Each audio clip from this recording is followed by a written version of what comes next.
Hello, welcome to another tutorial for Excel users.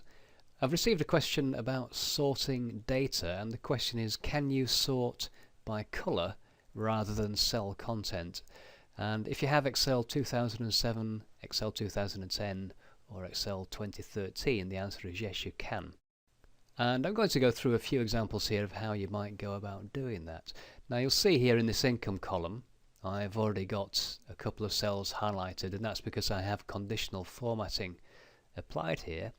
What I'm going to do is apply some more conditional formatting to this column. So having selected the cells there, just come across to the conditional formatting drop down on the Home tab, and I'm going to come down to where it says icon sets and simply select the first option there, the three different coloured arrows, and you'll see when I select it and just click away, you'll see the impact it's had on the data. Got green arrows for high values, red arrows for low values, and yellow arrows for mid values. Now in this example, let's say I want to sort my data so the green arrows are at the top and the red ones are at the bottom. And to do that, I'm just going to click anywhere at all in that table, go to the Data tab and click on the Sort button. Now when I do that, you'll see we get a dialog box, a Sort dialog box appear, and Excel has automatically detected my table of data.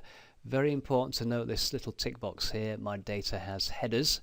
If you look at the table and I take the tick away, you'll see Excel has selected the column headers, the titles of each column of data, and I certainly don't want that to be included in my sort.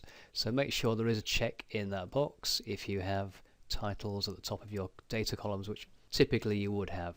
And next I'm going to come over to where it says sort by. At the moment it says title. I'm going to click on the drop down and choose income, because that's the column where my sorting will occur. Now in the sort on drop down, at the moment it has values, but if I click on the drop down there, I've got cell color, font color and cell icon. Now I'm going to choose cell icon for this example. And you'll see I have a drop down here. It's got the yellow arrow at the moment. I'm going to click the drop down there, choose the green arrow, and the final option is to say on top or on bottom. I'm simply going to have that as on top. I'm now going to add a level of data, and I'm going to choose the same column for the sorting option. Again, click the drop down in the values option, choose cell icon, click the drop down for the order and choose the red arrow, and on the drop down this time I might choose on the bottom. Now if I wanted to add a third level of source, I could do, and a nice handy thing is to actually copy the level there. And what that does, it obviously duplicates the previous one, and in this case I would only have to change maybe the last two options as opposed to all four. If I've added something that I want to remove, it's simply a case of making sure it's highlighted and then click delete level. So just for now I'll leave the green and the red rules applied. Click OK and you'll see what's happened. Excel has put my green arrows at the top and the red arrows at the bottom, and it hasn't really done very much with the yellow arrows because it didn't need to. They just sit in the middle as they normally would do. Now one peculiar thing you'll notice is that although the lowest value is at the bottom, the highest value hasn't actually gone to the top. So when you're sorting by colours, it won't necessarily take into account the values in the cell. Now in this particular case I can add another rule. So if I just click in the table again, go back to the sort option, and if I add a level here, you'll see I have a new option, and here again I'm going to choose the income option. This time instead of cell icon I'm going to choose cell colour, and at the moment no cell colour is selected. I'm going to choose the green because that's my high value and leave on top. So what will happen is it will put the green arrows on top, then it'll put the red arrows at the bottom, and the final rule, any cell background coloured with light green will go to the top of the arrow set. So just click OK, and again there you'll see that the rules applied, and so we now have the high value at the top in the bunch of green arrows, and nothing changes down the bottom. I could also add a further rule to make sure that this yellow value, the low value, goes to the bottom, but just for now I'll leave that. Now you don't have to use conditional formatting, so I can simply apply standard colour formatting. If I come back to the Home tab, let's just say I click on a couple of the movies here, or maybe three of them, and class those as premium titles, and I just apply that light green shading there. I can then again click in the table, go to the Data tab again, choose the Sort option, and I'm going to actually get rid of all the existing sort options, so I'm simply going to click the Delete level until they've all gone.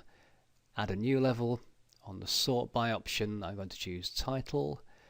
Instead of Sort on Values, I'm going to choose Cell Color, and I've only got one cell color there, so I'll just choose that one, and on top is fine. Click OK. And again, you'll see that Excel has moved the shaded items to the top of the column there. And I'll show you one more example where colour sorting might be useful. Now here we have a list of Fred's customers and also a list of the movie genres these customers enjoy. So you'll see there's a mix there of horror, action, comedy, etc. And in this example, let's say Fred would like to have all the customers that like action movies at the top of the list. So how would he go about doing that? The first thing he would need to do is make sure that the people that are interested in action movies are in some way highlighted, because as you can see in the first entry, the action genre is at the end of the list, and in the second cell it's at the beginning, the third one it's at the end, and so on. So we can't simply sort alphabetically, and the solution is to apply a bit of conditional formatting first of all. So we're going to select those cells with the genre labels, click on the conditional formatting option, choose New Rule, and in the second option there I'm going to select Format Only Cells That Contain. Just move the dialog across there, and in the drop down, the first option, I'm going to choose Specific Text, leave Containing as it is, click in the entry box and type in Action. Click the Format button. Fill is the tab I want. Let's choose that light blue for now. Click OK. Click OK on the conditional format. Just click away, and again you'll see there all the cells containing action are highlighted. It's then a simple matter of clicking anywhere in the table. Go to the Data menu, click Sort. When the dialog pops up, we're going to sort by likes. Sort on cell color. There is only one cell color to choose from again, not too complicated. And again, make sure on top is highlighted. Remember the tick in the data has headers if you put titles at the top of your columns. Click OK, and there are all my action movie fans at the top of the list. So there's a few examples of how you might use sorting on color. You can sort on background color, you can sort on text color, and you can sort on conditional formatting icons as well. So thank you for watching this tutorial. I hope you found something useful there and you can apply it to the spreadsheets that you're working on, and I'll see you next time.